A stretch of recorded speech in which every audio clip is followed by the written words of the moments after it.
Hi there, I'm Paul Mackey, and today this is one Idjit's thoughts on the Rockford Files.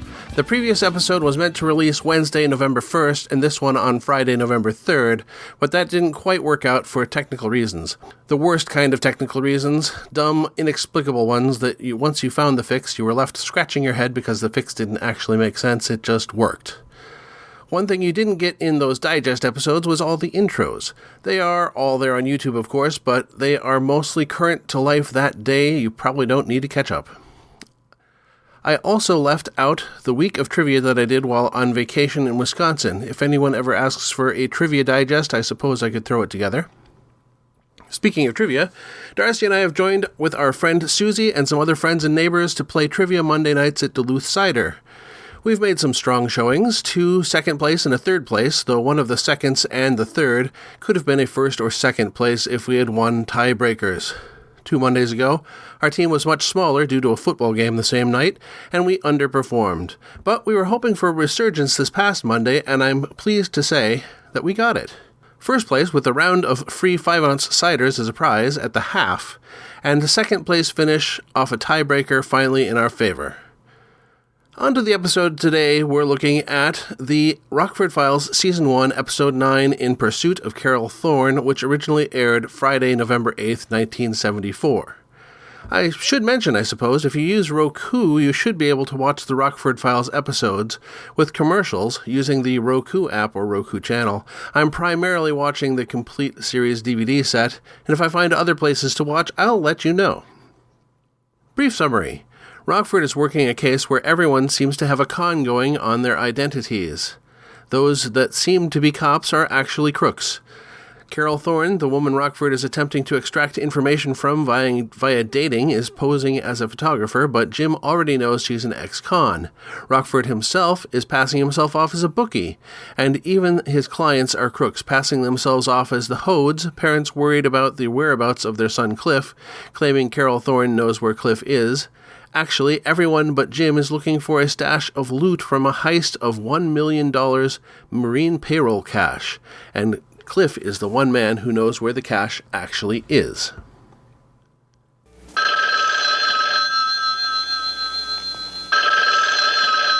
is Jim Rockford. At the tone, leave your name and message. I'll get back to you.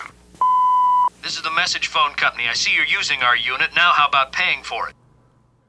Who is Mike Post? Mike Post is a prolific writer of music for television. Even if you don't know his name, you have heard his work. Unless you've never watched primetime television, I suppose, but then why are you listening to this? Mike was already doing great things in his early 20s when he won a Grammy in 1968 at age 23 for musical arrangement on Mason Williams' single Classical Gas. He started as musical director for The Andy Williams Show at age 24, starting a long legendary run in work for television. Along with the Rockford Files, he's responsible, alone or with writing partner Pete Carpenter, for TV themes Magnum P.I., Hill Street Blues, L.A. Law, Hunter, Doogie Howser M.D., Blossom, The A-Team, News Radio, Riptide, and many others. As the composer on Law and Order, he not only created music for various programs, but created the iconic dun-dun. Some theme music he wrote crossed over to radio airplay. The Rockford Files theme went to number 10 on the Billboard Hot 100 and won a Grammy. Believe It or Not, From the Greatest American Hero, went to number 2, Hill Street Blues to number 10, and Magnum P.I. to number 25. He established a competitive residency fellowship with BMI in honor of his late writing partner, Pete Carpenter. At one point, he was the primary composer for theme and incidental music for Donald Belisario, Stephen Bochco, Dick Wolf, and Stephen J. Cannell, and he had a writing staff under him working in his style, including Greg Edmondson, who later worked on the TV series Firefly. Mike is now 79 years old, and his most recent IMDb credit is for a short film called Evelyn in 2023, along with credits for continuing series mentioned above. He's won 5 Grammys, and he won an Emmy for the main title theme of Murder One. This aged poorly.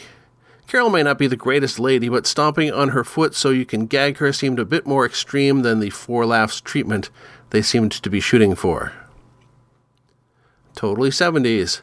Rocky gets the call when Jim is pretending to be a bookie and is confused by what Jim is saying. He asks if Jim has been drinking, then advises him to stay off the freeways instead of the modern, don't drive drunk. Just stay off the freeways, kids. You'll be okay on the side roads. Artifactoids. I tried looking up the Westways Bus Company, and the only hit I got back was the Internet Movie Cars database, stating that they had found a 1966 GMC PD 4107 Buffalo bus, seen once in fictional Westways livery in the Rockford Files Season 1, Episode 9. It seems clear they were fictionalizing the Trailways Bus Company for television use, and it is true that GMC Buffalo buses were primarily purchased by affiliate companies of the Trailways bus system. When Jim is on the bus, he is shown looking at a newspaper, and as far as I can tell, that's a real newspaper. The Longo Toyota in the ad has existed since 1967 and still exists today in El Monte, California. The sports headline is about a losing streak for the Angels, next to an article with a headline indicating the pitcher Patton being perfect for 5 innings before being bombed by the Yankees 9-4.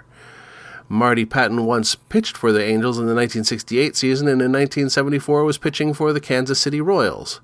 Like many things I've noted in this section, it's possible little to none of this detail was readable on a 1974 television set, but this is the kind of stuff I like to look at in this section.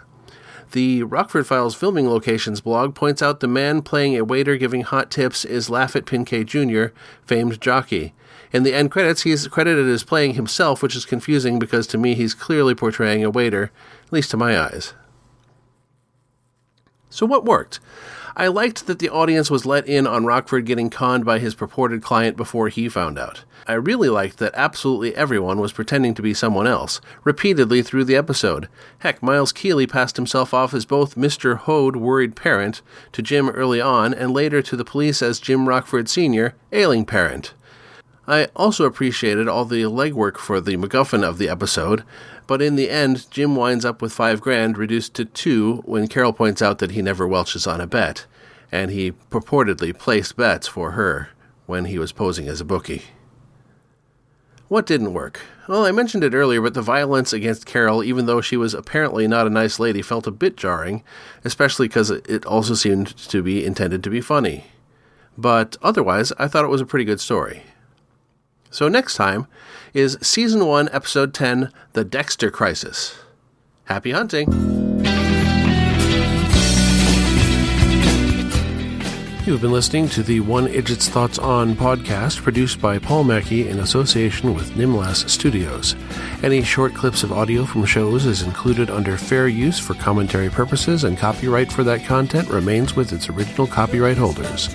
The theme song is Too Good by Jack Mangan and is used by his generous permission. One Idjit's Thoughts is produced under a Creative Commons Attribution, Non-Commercial, No Derivatives 4.0 International License. You can find more episodes of this podcast and many other fine podcasts at nimlas.org. You can contact me by emailing idjitcastpodcast@gmail.com or commenting on episodes at nimlas.org. Let's make our own memories.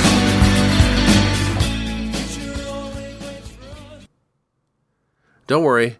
I'll never be seen whipping out my little brownie either. Whatever that means.